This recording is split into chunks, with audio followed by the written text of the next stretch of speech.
Hey guys, it's Craig. So we have 12 feed bunks we're offering. They're going to be offered individually.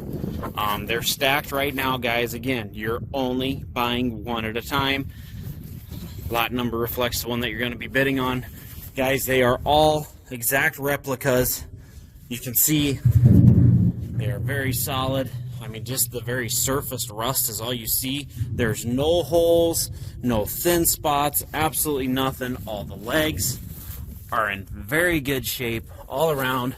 It don't matter which one of the stack guys you get here, every one of them is in absolutely fantastic condition.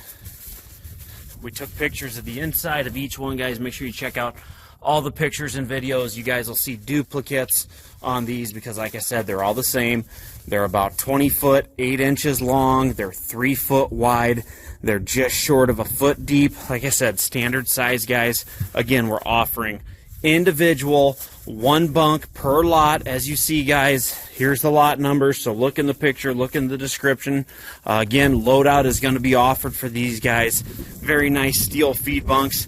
Harder and harder to find, guys. The price just keeps going up on these. So if you're looking for some like new used ones, these are the ones.